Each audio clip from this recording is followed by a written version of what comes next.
Everything's mental, okay? There's this stuff called the Hermetic laws and Hermetic principles. I'd suggest that you go ahead and check into those. But everything is mental, which means everything is a projection coming from what's going on behind your eyes and behind your ears.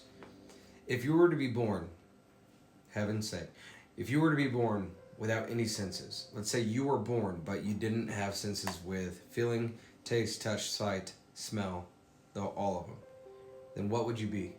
If you do not have any conscious awareness based off the senses that you have, then what would you be? Think about that. You wouldn't would you have the awareness to understand that you have a consciousness to understand that your senses are not working? Or is your consciousness not even able to understand that your senses aren't there because you never were exposed or experienced life through them? Something to think about. So what does that mean? That means that everything is mental. That means that the only reason why life is lifing when you have an experience is because of your mind registering all that is around you. But in order for it to register anything outside of itself, it must register the awareness of it being its own self. Is it making sense? So this is why I need you to understand that your reality does not have to influence your internal world.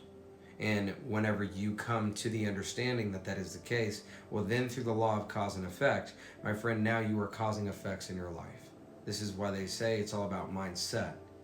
But we never talk about the things that set the mind. So there's this thing called your internal, more so importantly, I put it in the kind of terms that you guys will understand. It's called a reticular activating system. Well, reticular activating system. There it is. Which means, have you ever thought about a person you haven't talked to in years? Next thing you know, you run into him at the store, right? You think of a song you haven't heard of, or you're trying to remember the name of, and the next thing you know, you hear it on the radio, right? You see a car that you really enjoy. You see a car that you desire to have, and the next thing you know, you notice the car everywhere.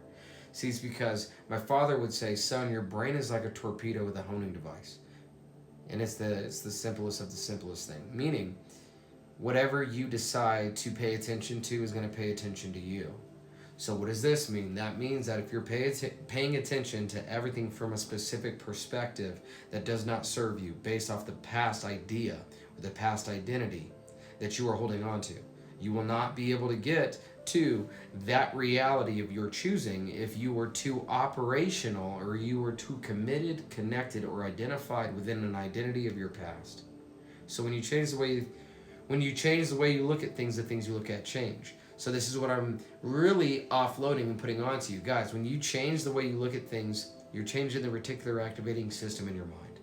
You're changing your mind to go find the things that it wants to see based off of the intention that you have in your heart.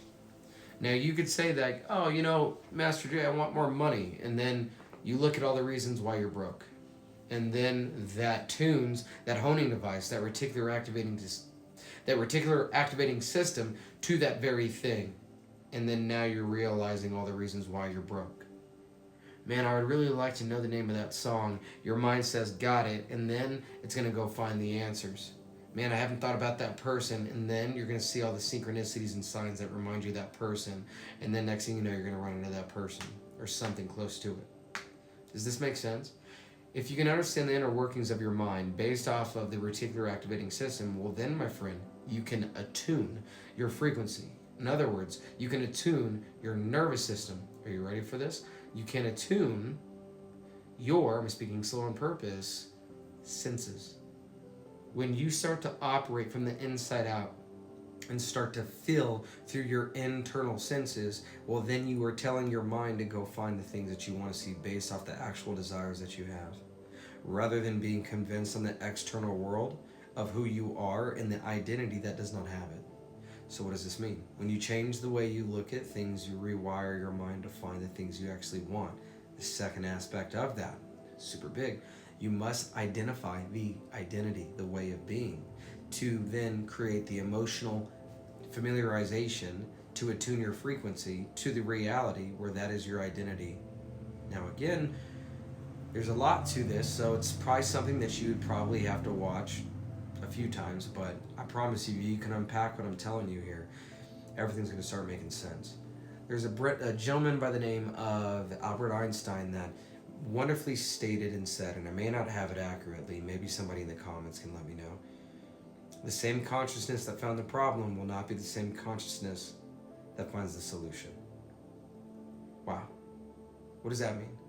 If you are trying to identify a identity that has the things, is doing the things, and is being the individual that that identity has, you cannot bring your past into your future. Well, watch out. Sorry, I just had a bug.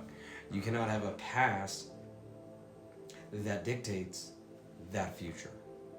So, what I'm really trying to get you to understand is if everything is consciousness and your senses are telling you everything that's happening right now, then that means that the mind is the only thing that's telling you everything that has happened in the past.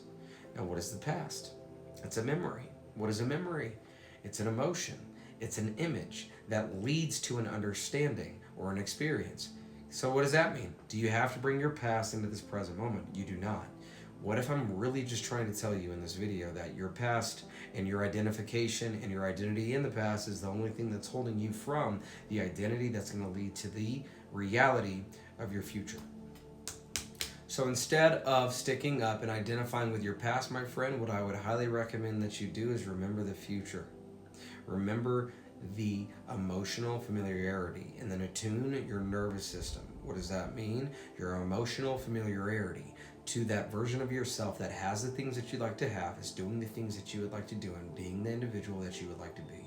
And if you pay more attention to that, I promise you what you pay attention to will be your manifestation. And that is why in previous videos you've heard me say your observation is your manifestation. Now, I don't want this video to go too long. As you can see, there's no beautiful edits and jump cuts and B-roll. No, this is raw footage of getting high level, highly hidden knowledge in the true understanding of the inner workings of the realities, the matrix that we are in. Now, if you feel called and you feel inclined, I suggest you go ahead and hit the subscribe button. At the time of this video, this channel is in its infancy, but you're going to be able to see that this channel is going to grow to hundreds of thousands of followers, probably millions of followers over the correction of alignment through the reality where I choose. That's the exact outcome. So you're seeing me state it now. Check back in a few months and see where we're at. Again, hit subscribe if you feel inclined. Hit the like button if you got some value out of this. And I cannot wait to see you on the next one. You guys take care.